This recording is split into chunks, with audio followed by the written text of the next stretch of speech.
ঘুমানোর সময় আমরা নড়াচড়া করতে পারি না। অনেক সময় মনে হয় কেউ আমার উপর ভর করে আছে। অনেকে বলে এটা বোবাজিন। এ সম্পর্কে কিছু বলেন। কোন ধরনের ব্যক্তি মসজিদ কমিটিতে থাকতে পারে? এই প্রশ্নটা সব এলাকায় মানুষ করে। তার মানে মসজিদ কমিটির বিরুদ্ধে পাবলিক মনে হয় খেপা একটু বেশি। ভাইরা আমার, আমাদের দেশে মসজিদ কমিটিতে শুধুমাত্র বাহু দেখে দেখে কমিটিতে লোক রাখে, যে যার বাহু জোর বেশি। বুঝতে পারছেন?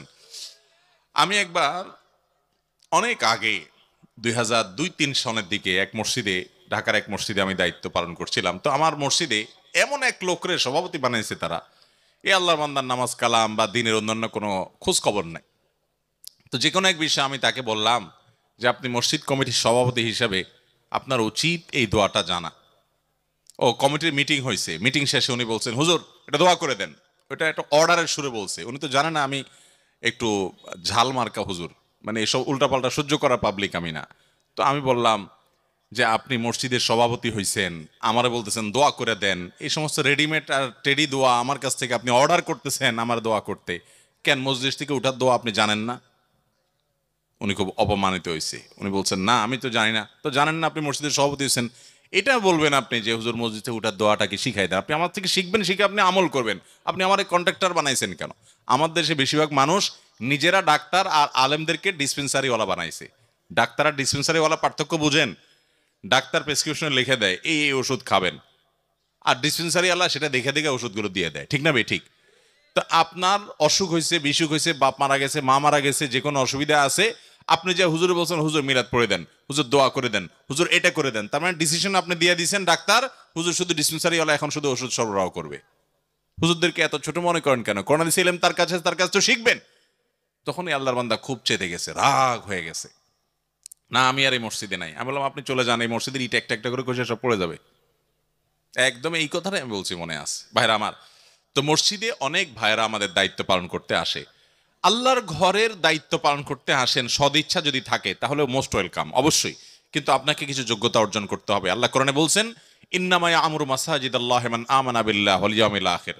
আল্লাহর ঘর আবাদ করবে সেসব লোকেরা যারা আল্লাহর প্রতি ঈমান আনে, আখিরাতের প্রতি বিশ্বাস রাখে। এক, ওয়া আকামাস সালাহ, পাঁচ ওয়াক্ত নামাজ আদায় করে, ওয়া আতাজ যাকাত, পয়সা থাকলে যাকাত দেয়, ওয়ালাম ইয়াখশা ইল্লাল্লাহ, আল্লাহ ছাড়া কাউকে পরোয়া করে। এই চার গুণ যাদের মধ্যে থাকে, আল্লাহ এবং পরকালকে বিশ্বাস করে, পাঁচ ওয়াক্ত নামাজ পড়ে, যাকাত দেয়, আল্লাহ ছাড়া কাউকে পরোয়া করে না, হক কথা বলতে ভয় পায় না, এই মানুষগুলো মসজিদের দায়িত্ব পালন করবে। অতএব মসজিদে যারা দায়িত্ব পালন করবেন মিনিমাম তাদের সূরা ফাতিহা সহ 3-4টা সূরা সহি থাকা উচিত, এবং তাদের পিছনে নামাজ পড়ার মতো মিনিমাম যোগ্যতা তাদের অর্জন করা উচিত।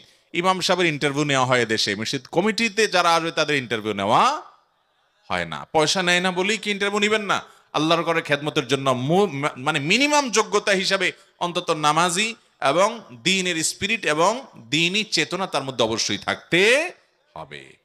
কিন্তু সেই সাথে এটাও মনে রাখতে হবে, অনেক মানুষ মসজিদের ছায়া আসার পর, মসজিদ কমিটিতে আসার পর আস্তে আস্তে সংশোধন হয়ে যায়। তাদের প্রতি রূঢ় আচরণ করে তাদেরকে আমরা দূরে সরাই দিব না। আল্লাহ আমাকে আমাদের সবাইকে মাফ করুন। চেষ্টা করবো তো আমরা ইনশাল্লাহ, নিজেরা যোগ্য হব, নিজেদেরকে যোগ্য করবো ইনশাল্লাহ। এরপর প্রশ্ন হলো, ঘুমানোর সময় আমরা নড়াচড়া করতে পারি না। অনেক সময় মনে হয় কেউ আমার উপর ভর করে আছে। অনেকে বলে এটা বোবাজিন। এ সম্পর্কে কিছু বলেন ভাই। এ নিয়ে আমার একবার বেশ কিছু আর্টিকেল পড়ার সুযোগ হয়েছে অনলাইনে। সেখান থেকে যতটুকু জেনেছি যে এটার বৈজ্ঞানিক নানা ব্যাখ্যা আছে, নানা কারণ আছে। আমার যতটুকু জানা, কোরআন এবং হাদিসের আলোকে এই বোবাজিন বলতে কোনো কিছু আছে বলে আমি জানি না। এখানে এইটা কেন হয়? এটা কি স্বাস্থ্যগত কোনো কারণে হয়, নাকি জিনের অস্তিত্ব ঠিকই আছে? অনেকে আবার জিনকে অস্বীকার করে। জিনের অস্তিত্ব সম্পর্কে কোরআন কারীমে সূরা নাজিল করেছে। ভাইরা আমার, আল্লাহর প্রতি ঈমান আনার জন্য এই একটা পয়েন্ট যথেষ্ট। আমার কয়েকজন বন্ধু আছেন বুয়েট পড়ুয়া এবং উচ্চশিক্ষিত, তারা আমার সাথে অনেক সময় একান্তে আলাপে বলে, ভাই আল্লাহর প্রতি যদি কারোর ঈমান নিয়ে সন্দেহ থাকে, এই সন্দেহ তার দূর হয়ে যাবে শুধুমাত্র কোরআনে জিনের অস্তিত্বের কথা বলেছে, এখনো সায়েন্স জিনকে স্বীকার করে না। এই জিনের পালায় যেই ফ্যামিলি পড়ছে, ও জানে জিন শুধু আছে না, জিন ও চোখের সামনে দেখে। আপনি বলবেন সে মানসিক রোগী, এই তো কয়জনের মানসিক রোগী বলবেন? এরকম বহু জিনের রোগী আমার দেখার সুযোগ, দুর্ভাগ্য সৌভাগ্য যাই বলেন, হয়েছে। অনেকেরই এরকম হয়েছে যে আপনারা অনেকের সময় দেখেন যে এমন অস্বাভাবিকত্ব যে একটা গাছের ডালের মাথা একটা বাচ্চা বসে আছে, একটা বড় মানুষ বসে আছে, কিভাবে সম্ভব? শত শত মানুষ দেখছে, সবাই মানসিক রোগী, সবার মাথা নষ্ট হয়ে গেছে। ভাইরা আমার, আমার এক বন্ধু, যার কথা বলছিলাম, বুয়েট পড়ুয়া, অনেক বড় শিক্ষিত, অনেক বড় ইঞ্জিনিয়ার, বাংলাদেশের একটা স্বনামধন্য কোম্পানির আপনার চিফ ইঞ্জিনিয়ার পর্যায়ের একজন মানুষ, অনেক বড়, নাম বললে চিনে যাওয়ার মতো। উনি বলেন যে ভাই, আমার বাসায় আমার ওয়াইফ কুমড়া কেটে ফালি করে, দুই ফালি করে রেখেছে দুই পাশে, এরপরে একটাকে আবার দুই টুকরা করে অন্যটা নিতে গেছে, নিয়ে দেখে কুমড়া নাই। বলেন আপনার বিজ্ঞান কি বলবে এখানে? বলো যে প্রতিদিন আমার গাছের বারান্দার গাছে ফুল ছিঁড়ে ফেলে, পোলাপানিরে বকাঝকা দেই যে ওরা ছিঁড়ে কিনা। এরপর একদিন দেখলাম যে আস্ত একটা ফুল আছে আমি বারান্দার পাশেই ওখানে কাজ করছি, এরপরে দেখি যে নাই, ছিঁড়ে ফেলছে। মানে দেখা যায় যে এটা ছিঁড়ে ফেলাইছে, এটা জোরে পড়ার জিনিস না, পাতাগুলো ছিঁড়ে ফেলতেছে। কে করতেছে এগুলো? ডিম এনে আপনার ড্রয়িং রুমে একবারে মাঝখানে ফ্রিজ থেকে ডিম এনে ঠাস করে ছেড়ে দিচ্ছে। তো এই সমস্ত পাগলামো যেগুলো আমরা দেখি, এগুলোকে আপনার বিজ্ঞান কি ব্যাখ্যা করবে? বলবে যে তাদের মাথার সমস্যা। জিনের এরকম বহু রোগী কাছে থেকে দেখার সুযোগ হয়েছে। আবার এটাও ঠিক যে জিনের রোগীর নামে অনেক মানসিক রোগীকে জিনের রোগী বানানোর ধান্দা আছে, কারণ এটা অনেকের বিজনেস, এটা অনেক কবিরাজের বিজনেস। এই সমস্ত কবিরাজের কাছে একটা সুস্থ মানুষকে নিয়ে যান, তাকেও বলবে যে এই লোকটার সব শেষ হয়ে গেছে, ধ্বংস হয়ে গেছে। একটা মরা মানুষের নাম বলেন যে ওনার কিছু আছে কিনা দেখেন, তো সে দেখবেন গনে টেনে বলবে হায় রে, এই লোকটা তো শেষ হয়ে গেছে, আর বেশি দিন বাঁচবে না।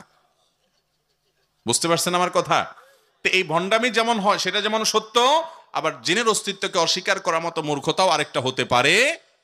কোরআনের মিরাকল, কিভাবে জিনের রোগের ট্রিটমেন্ট করা হয় কোরআন আয়াত দ্বারা। ভাইরা আমার, দু চারটা, আমার কথা শুনে আপনার প্রভাবিত হওয়ার দরকার নাই, দুই চারটা ঘটনা নিজের চোখের সামনে দেখবেন কিভাবে প্রভাবিত হয়। দেখবেন যে ক্যারিসমেটিক ভাবে কোরআন কারীমের আয়াত অলৌকিক ভাবে সেখানে কাজ করে। আল্লাহ তাআলা আমাদের ঈমানগুলোকে নবায়ন করা, শক্ত করার তৌফিক দান করুন যাদের মধ্যে এই সমস্ত সংশয় আছে। তো যেটা বলছিলাম যে ঘুমের মধ্যে যে আমাদের অনেক সময় হয় এরকম যে আমরা নড়াচড়া করতে পারি না, একদম ভয়ঙ্কর অবস্থা, এটা বোবা জিনের কারণে হয় এরকম কথা কোরআন হাদিসে কোথাও আসলে আমার জানা নাই। যদি জিনের উপদ্রবের কারণে হয় সেটা হতে পারে, আল্লাহ আলম, অদৃশ্যের বিষয়। আর এটার বৈজ্ঞানিক কোনো ব্যাখ্যা যদি থাকে তাহলে সেটা অবশ্যই সেটা গ্রহণযোগ্য হতে পারে। এক রাকাতে সূরা ইখলাস 3 বার পড়লে প্রত্যেকবার কি বিসমিল্লাহ পড়তে হবে? দেখুন, প্রত্যেক রাকাতে সূরা ফাতিহার পর একটা সূরা আমরা মিলাবো বা কোন একটা অংশ পড়বো, সেখানে যদি কেউ সূরা ইখলাস 3 বার পড়তে চায় পড়তে পারেন, সূরা ইখলাসকে মহব্বত করে। তো যদি 3 বার পড়েন প্রতিবারই তিনি বিসমিল্লাহ পড়বেন শুরুতে, যেহেতু প্রত্যেক সূরা পাঠের শুরুতে কি পড়তে হয়? বিসমিল্লাহ পড়া সুন্নাহ।